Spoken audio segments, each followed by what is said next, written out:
So I lost my tweezers recently, and I didn't realize actually how much you use tweezers until you don't have your tweezers anymore. And now I just can't tweeze things. And it sucks because these tweezers were ones that I stole from my mom when I was 14. So I have kept on with those babies forever, for a very long time. And I can't find them. And it's really, stressful. And I don't have enough time to really go and look for them. Like I haven't even unpacked from Ed Sheeran yet. Maybe they're there. Right, well, I'll check in that suitcase, after I'm done with this. But first, we have a video to get to, and I'm going to tell you more about what we're doing today in just a minute. But before I do, hello, I am Mrs. Soap and Clay. Let's make stuff.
How's it going, Sudsers? Welcome back to the channel. You are at Soap and Clay, where we make all the soapy things, and you are here for week 33 of year 3, and this week we are doing fun stuff with the fall season. We're going to be doing natural colorants, we're going to be doing some fun recipes, we're going to be doing all things, that I kind of wanted to do, really. And so today we're going to be starting out with a natural red in cold process soap using infusions, kind of, but I know I still owe you a colorants playlist. Believe me, I'm working on it. I'm doing the thing. It's just there's a lot going on at the moment, and so it's not really happening at this exact moment. Now, a couple of years ago, I'd shown you a soap video when I was trying to get a natural red for a dish soap that was supposed to be like a Starbucks red, right? And I was talking about all of the different infusions and everything that I'd put into it to get the color that I wanted. And then I mentioned that Auntie Clara had put a post up like after I'd already finished it or whatever, and she had just had this beautiful perfect red hanging out forever, right? So I decided to take a page from Auntie Clara's book and make it simple for this one. So let's get to the video and we can talk about the infusions that I used to get this gorgeous red for a natural apple spice, naturally scented as well, soap for a drop in the ocean shop.com.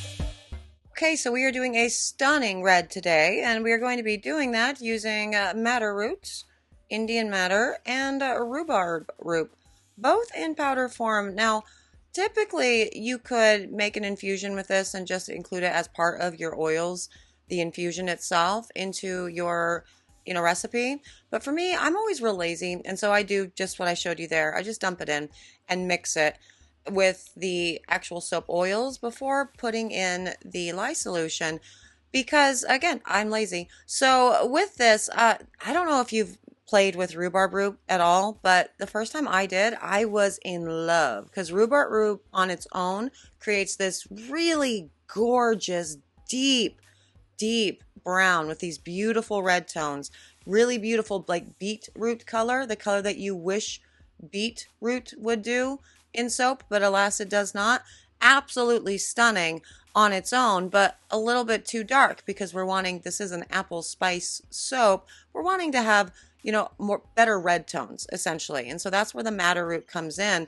And it's also going to be aided by the lye solution itself, which is a soap nut infusion, so you can see the soap nuts in there as I'm straining them all out. And what I do with the soap nuts is I put them into the lye solution right after I put the lye in and it's nice and hot, and then it's just going to pull out all of that awesomeness, and it is going to help with the deeper kind of brownish tones that I'm really going for within this apple spice soap. Now, as you can see, just putting in the lye solution itself, you see how we have bits of purple coming out in all of that. So yeah, with the combination of the rhubarb, the madder, and then the soap nuts, so the browner color from the actual lye solution, you get almost a purple batter. And I want you to pay attention to that when we get onto the cut so you can see if we maintain this almost pinky type color, because obviously this is not what I'm going for. I'm going for almost a brick red, essentially. And so at this point, I need to trust this process because I've made it before, and spoiler alert, it does go to the beautiful brick color. But when working with your infusions and your natural colorants, it can get a little bit scary because you are dealing with, soap batter that's going to look some kind of way, and then it is going to completely change during saponification.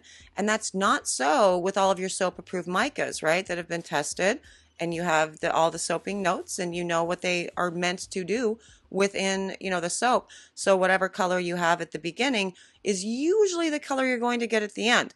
Now, we've seen on the channel time and time again how sometimes that's not true. There's a yellow that I always forget about from Mad Micas that does something weird, like it goes orange, and then I get mad about it, so I put something else in. But I think it's meant to actually become yellow again, and I don't ever trust that process. But sometimes that doesn't work out, but most of the time what you see in the pot is basically what you're going to get after saponification. That's not really the case with natural colorants, unfortunately. Like I mentioned beetroot earlier. Anybody who's worked with beetroot and you see that gorgeous, beautiful color that you get in your soap oils, in your soap batter, and then you get to your actual soap at the end and it's all just kind of beige. Like, oh boo, I didn't get any beautiful reds. That sucks. Now, with this particular bar, it is an exfoliant bar, and so I am putting in the exfoliant here. This exfoliant is, I believe, a grapeseed powder, and yes, it is. And so that will also aid in the coloring of the bar and getting it down to that deeper, richer brick red color that I'm really going for the base. Now, this is a big old batch of soap, so it's a big old container of the essential oil blend for this apple spice, mess that we have going on here. And so yeah, that's a lot for the essential oil blend. I did see somebody ask a question in a recent video about essential oils and their usage, and if you should essentially use them as you would a fragrance, and that answer is a little bit more complicated, so I think I might talk about that tomorrow in tomorrow's video.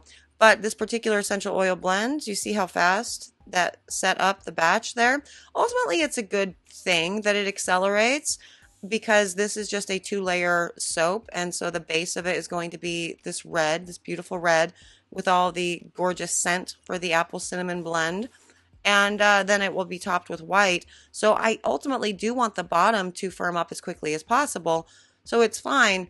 But if you're working with, some essential oils that can get spicy, well, they are spicy oils, and so they do get spicy as a response in your soap batter. This can start getting really kind of scary, and you kind of see the ricing and the whatnot coming as well. That is because of the essential oils. That is not because of the rhubarb or the madder root. It's the nature of the beast sometimes, but you just kind of work with it. Also, do pay attention to that in the cut and see if we can see any signs of this ricing and the not fun, when we cut it. But for now, this layer is done, and let's move on to the second layer and the toppers and all the things of this awesome, apple spice soap.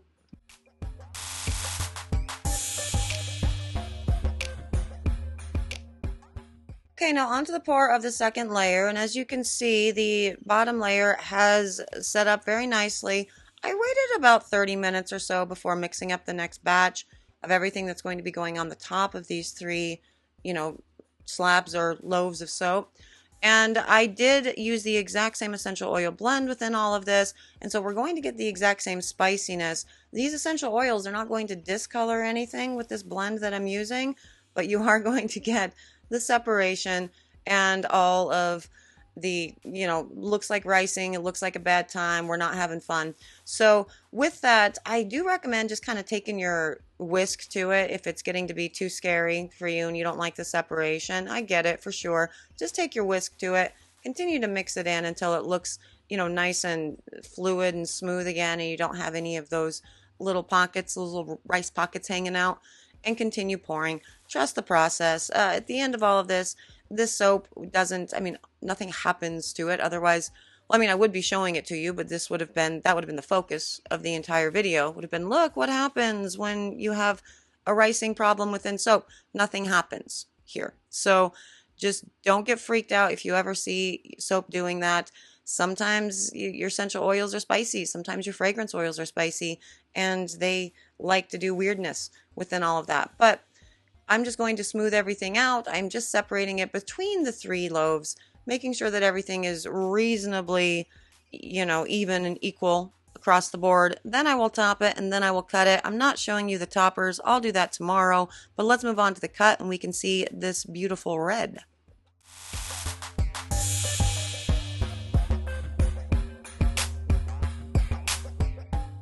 And onto the cut, and I have chunked out and cut most of this already. Here's the last bit, so the last 12 bars that need to be cut.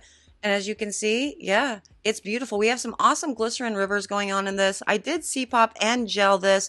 I have not found that it's a necessary thing for the actual, for this particular blend with the rhubarb and the madder root. Gel and C-pop doesn't actually make the color any more vibrant, so you can not do that if you want. But as you can see when we cut it, no problems whatsoever. Everything looks very beautiful. We do have some glycerin rivers hanging out in some of it, which I personally love. It adds a beautiful texture, a rustic element to a bar that is simplistic and meant to be rather rustic. And the toppers with the cinnamon sticks made from melt and pour, they are kind of everything. And this is actually the same batch of soap, the recipe that I gave you a couple weeks ago or whatever for the melt and pour using, essentially just soap scraps. And this is the first recipe that I gave you that has less essentially hardeners, so stearic acid and whatnot in it. The reason why I do it that way, well, I did it that way and showed it to you for the first round, is because of this right here. Obviously, putting a cinnamon stick into, like a real cinnamon stick, into a soap, kind of a bad idea. Cinnamon can be sensitive for skin, absolutely, and so it's best to just not mess with it in a whole cinnamon stick form within a soap. But I wanted the look of a cinnamon stick sort of poking out, and so we started rolling melt and pour. And like several years ago when we first started making these bars, probably like 5-ish years ago, we were having issues with the melt and pour itself being too firm to essentially roll into the little cinnamon stick, looks.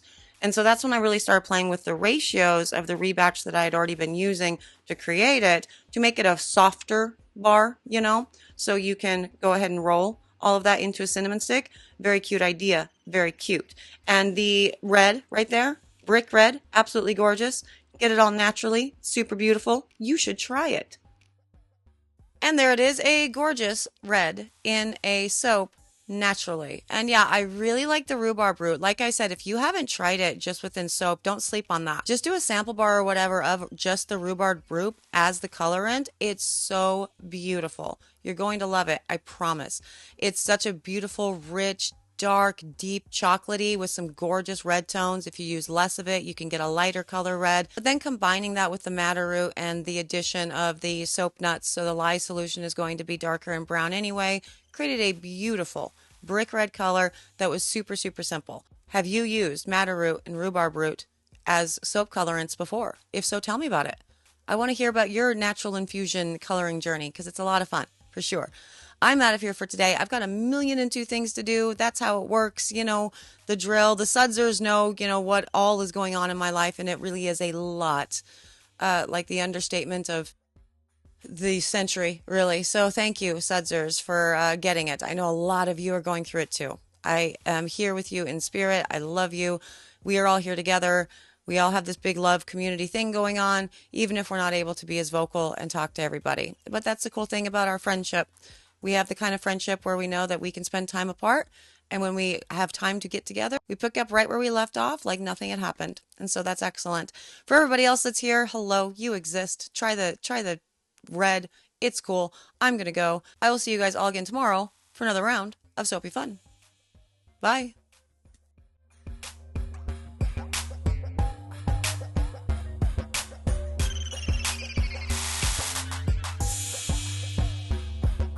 Why are the lights different colored?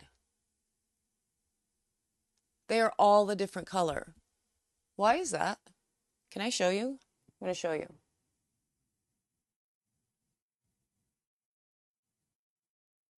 How do I do this? Can you see that they're all different colored? Why is that one purple? And that one. And we got a green one hanging out over here.